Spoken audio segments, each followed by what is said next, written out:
सोलापूरच्या अंजनगावमध्ये शिवरायांचा पुतळा स्थलांतरित. शिवरायांच्या पुतळ्याची पूजा केल्यानंतर स्थलांतराचं काम पूर्ण. क्रेनच्या साह्यानं पुतळा स्थलांतरित करण्यात आला. अंजनगावमध्ये पुतळा बसवणारे बाळराजे आवारे पोलिसांच्या ताब्यात. संभाजीनगर पोलिसांनी कुंभेफळ इथल्या राहत्या घरातून केली अटक. आवारेंनी हजारोंच्या संख्येनं अंजनगावला जाण्याचा इशारा दिला होता. याच पार्श्वभूमीवर त्यांना पोलिसांनी ताब्यात घेतलंय. सांगलीमधील त्रिकोणी बागेतच बसणार छत्रपती संभाजी महाराज यांचा पुतळा. महापालिका, पोलीस आणि मराठा समाजातील बैठकीमध्ये एकमतानं निर्णय. उपमुख्यमंत्री सुनेत्र पवार यांच्या हस्ते होणार 13 तारखेला भूमिपूजन. अहिल्यानगरच्या निंबळकमध्ये जुन्या मशिदीमध्ये अनधिकृत बांधकाम सुरू असल्याच्या संशयावरून ग्रामस्थ आणि हिंदुत्ववादी कार्यकर्ते आक्रमक. तणावाच्या पार्श्वभूमीवर गावामध्ये विशेष ग्रामसभा संपन्न. नाशिकच्या सिन्नरमध्ये भोंदू अशोक खराच्या पुतळ्याला प्रतिकात्मक फाशी. ईशान्येश्वर मंदिराच्या समोर जोरदार निदर्शनं. शेतकरी संघर्ष समितीच्या वतीनं खराच्या फार्म हाऊस आणि ईशान्येश्वर मंदिरासमोर आक्रमक निदर्शनं करण्यात आली. बारामती पोटनिवडणुकीसाठी उद्धव ठाकरेंचा सुनेत्र पवारांना पाठिंबा असल्याची सूत्रांची माहिती. सुनेत्र पवारांनी ठाकरेंशी फोनवरून संवाद साधल्यानंतर ठाकरेंकडून पाठिंबा देण्याचा निर्णय. बारामती पोटनिवडणुकीसाठी बिग बॉस फेम अभिजित बिचुकलेंचा अर्ज दाखल. येत्या 2 दिवसांमध्ये भूमिका मांडण्यासाठी पत्रकार परिषद घेणार. अभिजित बिचुकले यांची माहिती. सातारा जिल्हा परिषदेच्या सभापती निवडी बिनविरोध. सातारा जिल्हा परिषदेवर भाजपची एकहाती सत्ता. राष्ट्रवादीतून फुटलेल्या ऋतुजा शिंदे आणि लता कर्णे यांच्यासह भाजपच्या दोघांची वर्णी. चंद्रपूर शहर आणि ग्रामीण काँग्रेस जिल्हाध्यक्षांच्या निवडीचे वारे. अखिल भारतीय काँग्रेस कमिटी आणि प्रांताच्या निरीक्षकांची चंद्रपूरमध्ये कार्यकर्त्यांसोबत चर्चा. जिल्हाध्यक्षपद भूषवू शकणाऱ्या सर्वांकडून मागवण्यात आले अर्ज. जळगावच्या चाळीसगाव तालुक्यामध्ये अवैध वाळू उत्खननाचा मुद्दा तापला. प्रशासन वाळू तस्करांना वाचवतंय. शिंदेचे सेनेचे नेते उन्मेष पाटील यांचा आरोप. धुळे सोलापूर महामार्गावर दसेगाव फाट्यावर वाळूच्या डंपरनं तरुणीला चिरडलं होतं.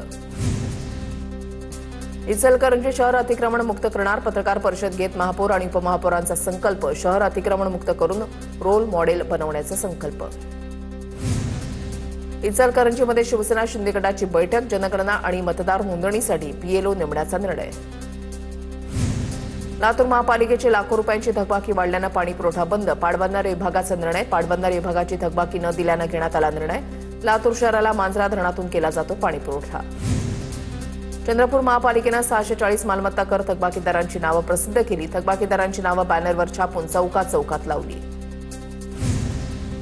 ग्रामीण भागातील मनरेगा कामकाजामध्ये मोठी सुधारणा करणारा शासनाचा निर्णय. आता मनरेगा ॲपद्वारे सेल्फीनं हजेरी अनिवार्य. बनावट हजेरी देणाऱ्यांवर कारवाईचा इशारा. केंद्र शासनाच्या आदेशानुसार ही नवी प्रणाली लागू. नंदुरबारच्या शहादा तालुक्यामधल्या डांबरखेडा पुलाचं काम लवकर करण्याचे जिल्हाधिकारी मिताली सेठी यांचे आदेश. मे महिन्यापर्यंत पुलाचं काम पूर्ण करून वाहतूक सुरू करण्याचं नियोजन.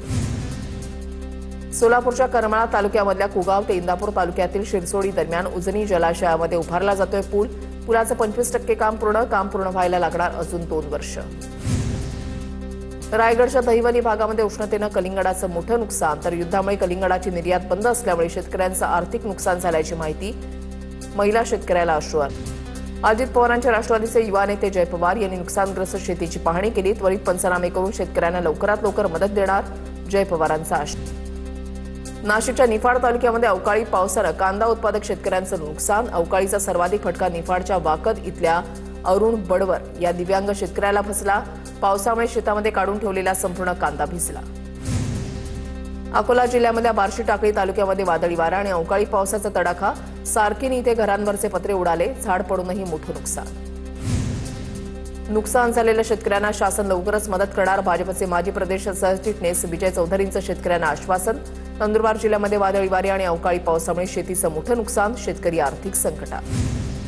परभणी जिल्ह्यामध्ये मागील 4 ते 5 दिवसांपासून अवकाळी पाऊस सुरू. जवळपास 215 हेक्टरवरील ज्वारीच्या पिकांचं नुकसान. ज्वारी जमीनदोस्त झाल्यानं बळीराजा संकटात. तातडीनं पंचनामे करून नुकसान भरपाई देण्याची शेतकऱ्यांची मागणी. जळगाव जिल्ह्यामध्ये वादळी वाऱ्यासह अवकाळी पावसाचा तडाखा. पावसामुळे पपई बागांचं नुकसान. वादळी वाऱ्यामुळे झाडं जमिनीवर पडली. नुकसान भरपाई देण्याची शेतकऱ्यांची मागणी. वाशिम जिल्ह्यामध्ये वादळी वारा आणि पावसामुळे नुकसानीच्या घटना. वादळी वाऱ्यामुळे अनेक घरावरचे पत्रे उडाले. घरातील जीवनावश्यक वस्तूंचं नुकसान. भरपाई देण्याची नागरिकांची मागणी. लातूर शहराचा पाणीपुरवठा गेल्या 4 दिवसांपासून बंद. महानगरपालिकेकडे कोट्यवधींची थकबाकी असल्यानं पाणीपुरवठा बंद.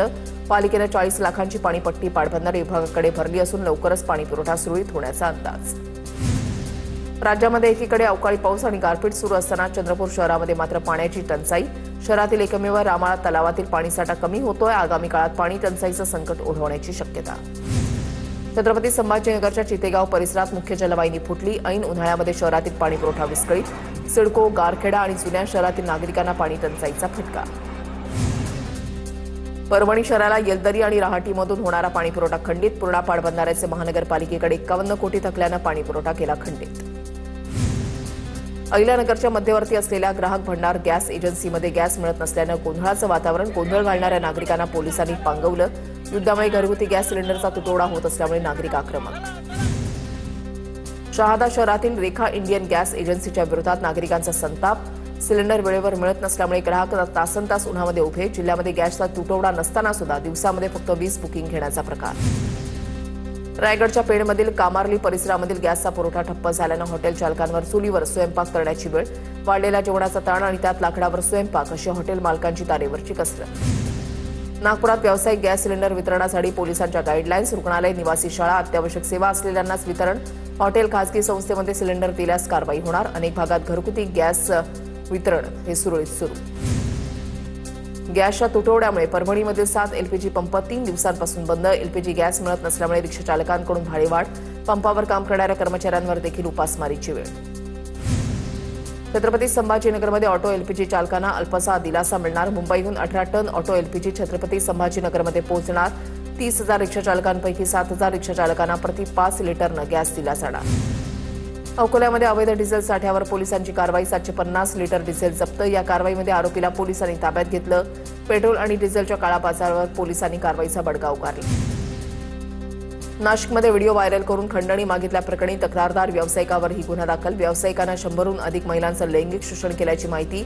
संशयित आरोपी रवींद्र एरंडे पोलिसांच्या ताब्यात. व्यावसायिकाच्या टॅबमध्ये 87 व्हिडिओ आढळल्यानं प्रकरण उघडकीस.